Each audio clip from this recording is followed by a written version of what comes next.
Déjeme saludar en estos momentos a nuestra querida Alina Duarte, nuestra corresponsal Alina Duarte, quien ya llegó para la mesa de diálogo. ¿Cómo estás, Alina? Te mando un abrazo. Bien, Vicente, muchísimas gracias. Saludos a ti, al auditorio, a Jaime, a todo el equipo también de Sin Censura. Muy bien, pues ya lo has mencionado, ya está Jaime Hernández, el maestro Jaime Hernández, editor de La Jornada Sin Fronteras en el gran periódico La Jornada, fundador y conductor de espacios digitales en su canal de YouTube No Apto para Cínicos y miembro de esta familia Sin Censura. ¿Cómo estás, Jaime? Querido Vicente, buen inicio de semana, lo mismo a nuestra querida Alina Duarte. A ver, iniciamos, porque quiero escuchar su opinión también de esto. En esta campaña que han iniciado desde la derecha y que nos quiere llevar entre las patas a nosotros, a Sin Censura, a su servidor, y con ello pues también nos afecta, creo yo, a todos, de alguna manera. Pero me siento en la responsabilidad de mostrar imágenes de aquella ocasión en la que cientos de medios decidieron hacerle el caldo gordo, lavarle la cara a Genaro García Luna y a Felipe Calderón. Ahí estaban las Denise Merker, ahí estaban los Ciro Gómez Leiva, ahí estaban los Javier Alatorre, los Joaquín López Dóriga, los Pedro Ferriz de Con, ahí estaban pues todos estos personajes. Ahí estaban los Azcárraga, ahí estaban los Salinas Pliego, ahí estaban los, a ver, ¿quién más reconozco? Ahí estaban todos, ahí estaban los Carlos Marín, y en aquel entonces, un 24 de marzo del 2011, Felipe Calderón escribió: celebro compromiso de medios, organizaciones y personas que suscribieron acuerdo para la cobertura informativa de la violencia. Y en aquel entonces, leo: durante el inicio del segundo periodo de Iniciativa México, un movimiento encabezado por organizaciones empresariales y civiles, creado con el propósito de romper ciclos y transformar el país, 715 sellos mediáticos firmaron el documento que busca establecer parámetros para informar asuntos de seguridad y crimen en el país. Los 10 criterios son: 1. No ser voceros del crimen organizado. Evitar el lenguaje y la terminología empleada por los delincuentes u omitir información que provenga del crimen. 2. Dimensionar adecuadamente la información. Presentar datos en el contexto correcto, explicando la situación real del problema de la violencia en el país. 3. Atribuir responsabilidades explícitamente. La información que se presente del crimen debe dejar claro quién provocó cada hecho de violencia. 4.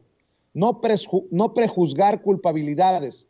Los medios deben respetar en todo momento el principio de presunción de inocencia. 5. Cuidar a las víctimas y a los menores de edad. 6. Alentar la participación y la denuncia ciudadana. 7.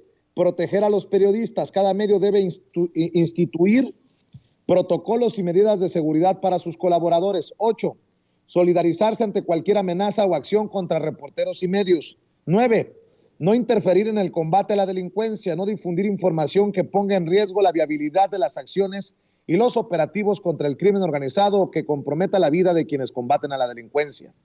Entre los medios signantes están las principales cadenas televisoras del país, Televisa y TV Azteca, Grupo Multimedios, Diarios y Televisión, los periódicos El Universal, Excelsior, El Economista, La Razón, así como varios diarios locales. También firmaron Grupo Expansión, Revista Nexos, Revista Etcétera.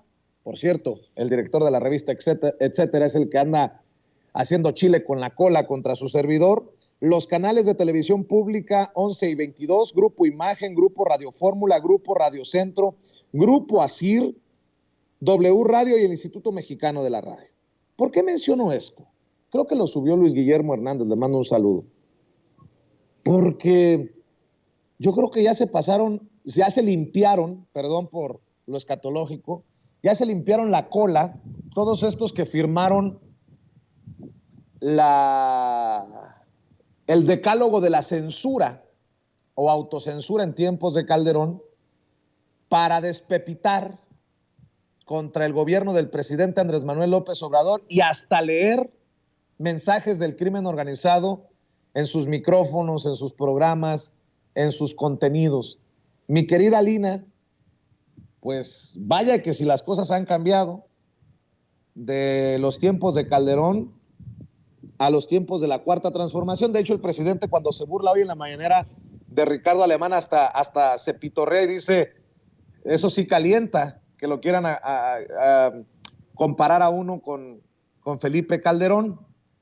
¿Cómo ves en este momento histórico el papel de estos medios de comunicación que, alejados de aquel acuerdo que hicieron para tener cuidado en cómo presentan la información, hoy sí se dan vuelo mostrando camiones quemados, mostrando balaceras, mostrando sangre?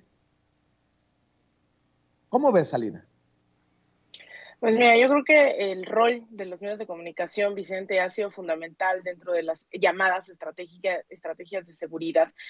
No es que haya aumentado la violencia, simplemente hubo este apagón de estos medios de comunicación. Y yo recuerdo perfectamente durante ese sexenio cómo los medios dejaron de transmitir lo que realmente estaba ocurriendo en el país para pasarnos novelas de tiempo completo, para pasarnos caricaturas en horario estelar, ¿no? Yo recuerdo mucho, ese era el rol de Televisa y de TV Azteca, y las noticias eran las indignaciones de la señora de la tiendita de la esquina, que no está mal, ¿no? Creo que al final la voz ciudadana es importante. Sin embargo, esa violencia que estaba ocasionando el Estado mexicano, esa guerra en contra del pueblo, esa mal llamada guerra contra el narcotráfico, esa guerra civil desatada, ¿no? Durante tiempos de Calderón, no era televisada.